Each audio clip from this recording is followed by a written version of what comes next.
Jamais dans l'histoire de l'Union européenne, pareille demande n'avait été formulée. 12 pays réclament des fonds pour construire des murs, des barrières à leurs frontières et ainsi empêcher les migrants de pénétrer l'espace Schengen. 12 pays signataires d'une même lettre, une initiative concertée, coordonnée, révélatrice à bien des égards du changement de ton. Cela fait plusieurs années que nous observons une poussée de la droite dure, nationaliste, une accélération se produit actuellement.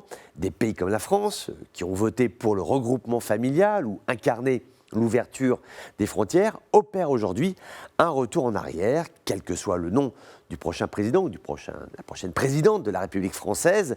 Le fait que le thème majeur de la campagne soit la migration et l'acceptation des populations étrangères sur le territoire national français, cela risque de laisser des traces. Nous assistons à une droitisation de l'offre politique. En Europe, la parole se libère. Quand le président Macron dit que l'Empire ottoman relevait du fait colonial, le simple fait de dire les choses si clairement, de façon si percutante, il y a 5 ans par exemple, cela aurait été impensable. Et notez que les autorités d'Ankara s'en sont émues, et notez que les autorités françaises n'ont même pas répondu ou cherché à apaiser le propos présidentiel. Tel est l'avis du chef d'État français, point à la ligne.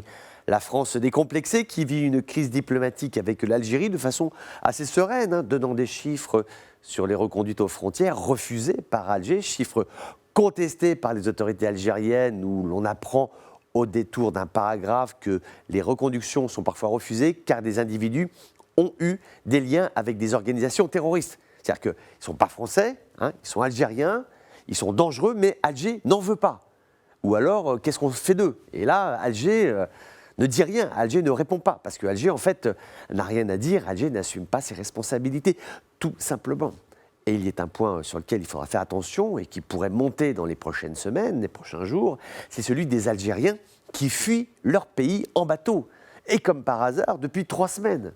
Les chiffres augmentent. 2200 Algériens ont traversé la Méditerranée clandestinement. Alors, pour l'instant, rien n'est prouvé. Mais si demain, il s'avère que les autorités algériennes commencent à activer ce levier pour faire pression sur Paris et l'Europe, on va se retrouver dans une situation très compliquée parce que là, ça ne passera pas. Déjà, c'est compliqué. Mais alors, si en plus, nous avons un régime qui joue les pompiers pyromanes avec ce qui se trame en France, les élections, le durcissement du discours, ce serait là, pour le coup, quelque chose, un comportement qui serait totalement irresponsable.